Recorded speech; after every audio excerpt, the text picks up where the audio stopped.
So hey guys, welcome back to my to videos. तो इस video में दोस्तों डिस्कस करने वाले हैं यहाँ पर कुछ इंपॉर्टेंट कंपनीज को और उनसे रिलेटेड कुछ इंपॉर्टेंट अपडेट्स हैं जिसकी बात करेंगे इस वीडियो में। तो चलिए दोस्तों वीडियो की शुरुआत करते हैं। सबसे पहले कंपनी की बात करते हैं। पहली कंपनी का नाम है KPI green energy limited. But इसको डिस्कस करने से पहले दोस्तों, अगर आपने अभी तक चैनल को सब्सक्राइब नहीं किया है तो चैनल को सब्सक्राइब करके बेल आइकन को प्रेस कर लो और सेबी रजिस्टर्ड टेलीग्राम चैनल को भी ज्वाइन कर लो, जिसका लिंक आपको डिस्क्रिप्शन में देखने को मिल जाएगा। और एक डिस्क्लेमर भी है, जो भी कंपनी से रिलेटेड न्यूज़ एंड अपडेट्स हम लोग कवर करेंगे वो सारी न्यूज़ एंड अपडेट्स सिर्फ और सिर्फ एजुकेशन पर्पस के लिए है, सीखने के लिए है। तो उसको किसी भी तरह का इन्वेस्टमेंट एडवाइस मत समझना, आप खुद से रिसर्च और एनालिसिस भी कर सकते हैं। तो चलिए दोस्तों वीडियो की शुरुआत करते हैं। सबसे पहले बात करते हैं केपीआई ग्रीन एनर्जी से रिलेटेड कुछ इंपॉर्टेंट न्यूज़ एंड अपडेट्स के बारे में। सो दोस्तों, अगर हम केपीआई ग्रीन एनर्जी की बात करें तो आज के दिन ये कंपनी आपको काफ़ी ज़्यादा फोकस में देखने को मिल रही थी, और सिर्फ आज के दिन ही नहीं, अगर हम कल के दिन की बात करें तो कल के दिन भी ये कंपनी ज़बरदस्त फोकस में थी। अब दोनों दिन ज़बरदस्त फोकस में रहने का सबसे बड़ा रीज़न है कंपनी का परफॉर्मेंस। कल 15, 16, 17% तक की तेज़ी हमें देखने को मिली थी इस कंपनी में, और आज के दिन भी अगर देखोगे तो एक टाइम पे कंपनी में 8% तक की तेज़ी हमें देखने को मिला था। अब ये दोनों दिन जो कंपनी ने ज़बरदस्त परफॉर्मेंस डिलीवर किया है, इसके पीछे का रीज़न है कंपनी के प्रोमोटर्स। फिलहाल दोस्तों न्यूज़ हमें ये देखने को मिल रही है कि क्यूओस एनर्जिया कंपनी के स्टेक को बाय किए हैं, और इसी वजह से कल के दिन काफ़ी ज़बरदस्त आपको तेज़ी देखने को मिली थी। जब मैं वीडियो रिकॉर्ड कर रहा था तब तक कोई न्यूज़ हमें देखने को नहीं मिली थी। मार्केट क्लोज हुआ उसके कुछ टाइम बाद आपको ये सारी न्यूज़ पब्लिश होता हुआ दिखा था। बट अभी के टाइम पे देखोगे तो प्रमोटर की बाइंग कहीं से भी एक नेगेटिव पॉइंट तो होती नहीं है, पॉजिटिव पॉइंट होती है। और केपीआई ग्रीन एनर्जी में जो कंपनी के प्रमोटर ने स्टेक्स बाय किया है, उसकी अगर हम वैल्यू की बात करें तो 51 करोड़ का वैल्यू देखने को मिलता है। इनफैक्ट पूरा नंबर है 51 करोड़ 32 लैक्स। कितना शेयर्स बाय किया है तो लगभग 11,29,029 इक्विटी शेयर्स। तो काफ़ी एग्रेसिव इन्वेस्टमेंट्स हमें देखने को मिल रही है कंपनी के प्रोमोटर ग्रुप की तरफ से, जो कि बिजनेस पॉइंट ऑफ व्यू से देखें तो कोई न्यूज़ नहीं है। बट हाँ, अगर सेंटिमेंट के पॉइंट ऑफ व्यू से देखें तो ये एक अच्छी न्यूज़ है कि प्रोमोटर ने अगर बाय किया है तो कंपनी के प्रोमोटर ही ट्रस्ट कर रहे हैं कंपनी को, और ट्रस्ट होना भी चाहिए, क्योंकि अगर कंपनी के ऑर्डर बुक की बात करें तो अभी के टाइम पे 3 गीगावाट से ऊपर का ऑर्डर बुक कंपनी मेंटेन कर रखी है, और 3 गीगावाट के एग्जीक्यूशन पे रफली कंपनी 3,000 करोड़ तक का रेवेन्यू जनरेट कर सकती है।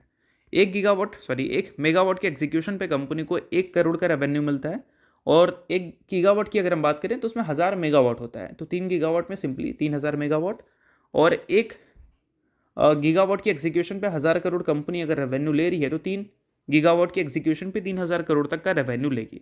और उसको अगर हम कंपैरिजन करें तो ईजिली कंपनी अगले 1 साल में भी काफ़ी अच्छी ग्रोथ हमें दिखा सकती है। और रिसेंट में देखोगे तो कंपनी को कंटिन्यूस रेगुलर ऑर्डर भी मिलते हुए दिखे, जो कि अच्छी बात है। और इन सारी चीज़ों के बाद प्रमोटर ने जो बाइंग की है वो भी एक सेंटिमेंट को बूस्ट देता है। बट ये सारी चीज़ों को सिर्फ एजुकेशन पर्पज़ की तरह लेना, क्योंकि न्यूज़ थी इस वजह से मैंने बता दिया, बाकी ये किसी भी तरह का रिकमेंडेशन नहीं है। अब दोस्तों वीडियो में आगे बढ़ने से पहले बात कर लेते हैं एक सेबी रजिस्टर्ड टेलीग्राम चैनल के बारे में, जिसका नाम है ट्रेडर बाजी।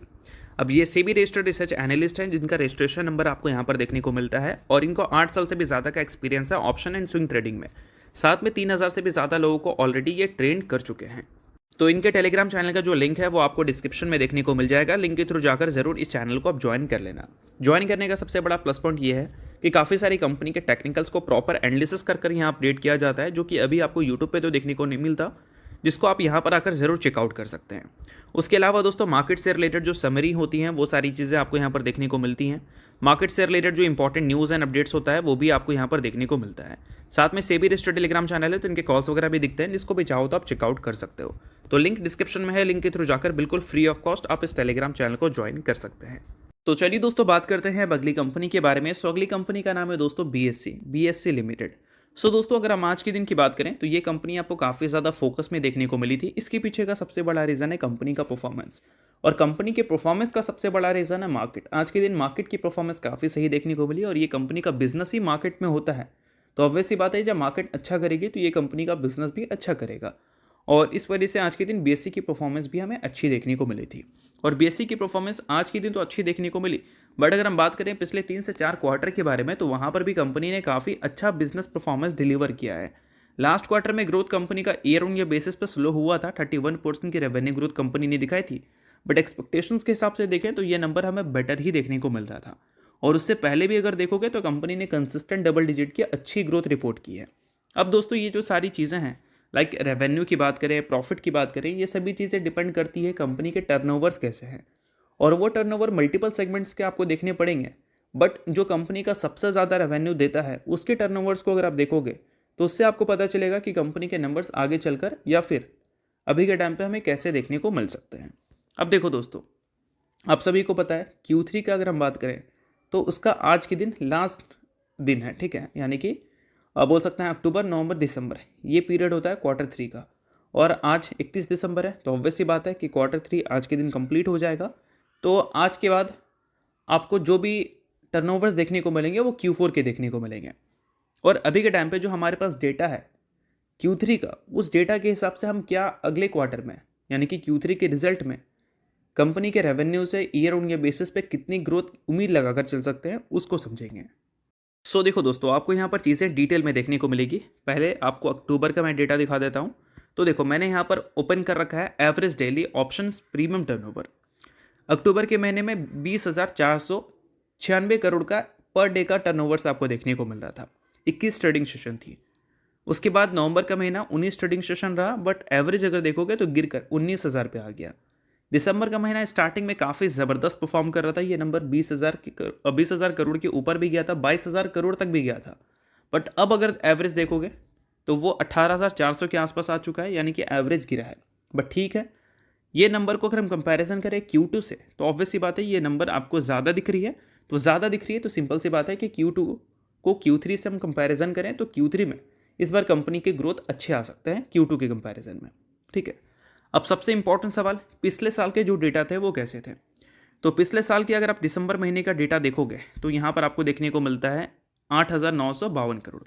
इसको सिंपली आप कंपेयर करो इससे, इस साल के दिसंबर से, तो ईयर ऑन ईयर बेसिस पे टर्नओवर्स में पर डे का 100% से ज़्यादा ग्रो किया है।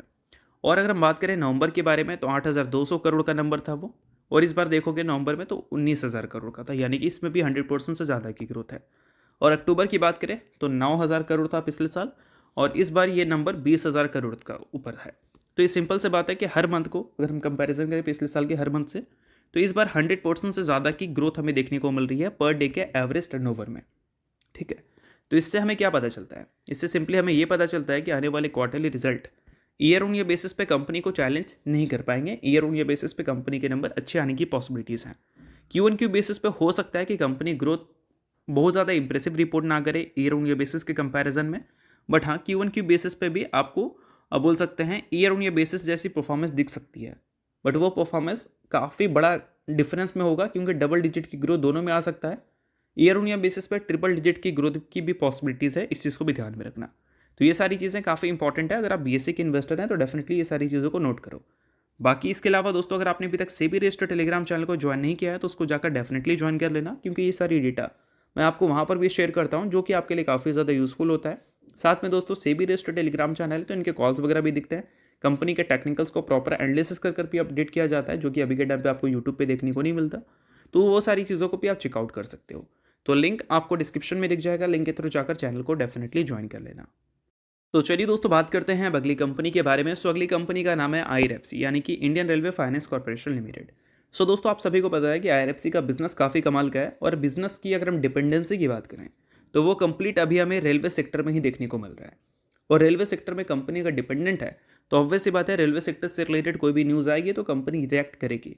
तो अभी रिसेंटली क्या हुआ था, प्री बजट रैली हमें देखने को मिली थी रेलवे सेक्टर की कंपनीज़ में, बट वो सारी चीज़ों को थोड़ी सी अभी के टाइम पे हाईलाइट नहीं मिल रही है, क्योंकि काफ़ी सारे एनालिस्ट ने ये भी बताया है कि 4% की ग्रोथ ही हमें देखने को मिल सकता है रेलवे सेक्टर के एलोकेशन में, अगर हम पिछले साल के एलोकेशन से कंपैरिजन करें तो। बट स्टार्टिंग में जो प्री बजट रैली हमें देखने को मिला था वो इसलिए देखने को मिला था क्योंकि दोस्तों 10 से 12% तक की ग्रोथ की एक्सपेक्टेशन थी रेलवे सेक्टर के एलोकेशन में। बट वो सारी चीज़ें एनालिस्ट ने थोड़ी सी चेंज कर दी है, सेंटिमेंट्स को थोड़ा सा बदल दिया है। बट दोस्तों, ये सारी चीज़ें तो चलो होता ही रहता है, एक्सपेक्टेशंस के हिसाब से चीज़ें होती हैं। कुछ लोग अच्छा एक्सपेक्टेशन होता है तो कुछ लोग का ख़राब होता है, बट ये सारी चीज़ें होता है मार्केट में। ये सारी चीज़ें हमें चौंकाती नहीं है। बट आने वाले कल में ये जो रेलवे सेक्टर है वो बहुत ज़्यादा IRFC को हर्ट नहीं कर पाएगा अगर चीज़ें एक्सपेक्टेशंस के हिसाब से नहीं भी होती हैं तो। क्यों भाई? क्योंकि IRFC है एक फाइनेंस कंपनी। अभी के टाइम पे वो फाइनेंस रेलवे सेक्टर के प्रोजेक्ट्स को ही करती है, बट आगे चलकर उनके जो एरियाज़ हैं वो रेलवे सेक्टर से बाहर निकलने वाले हैं। मेंशन है अर्बन एंड सब अर्बन ट्रांसमिट में भी कंपनी आपको अपने पैर फैलाती हुई दिख रही है। उसके अलावा रिन्यूएबल एनर्जी मार्केट में भी कंपनी की प्रेजेंस आपको देखने को मिलेगी। साथ में दोस्तों लॉजिस्टिक एंड कनेक्टिविटी में भी कंपनी आपको फाइनेंसिंग रोल प्ले करती हुई दिखेगी। उसके साथ आपको प्राइवेट सेक्टर पार्टिसिपेशंस भी देखने को मिल रही है। साथ में बैकवर्ड लिंकेज जो रेलवे सेक्टर से जुड़ी हैं या फिर mining, fuel, power generation, transmission, ये सारी चीज़ों से रिलेटेड, और रोलिंग स्टॉक, ये सारी चीज़ें।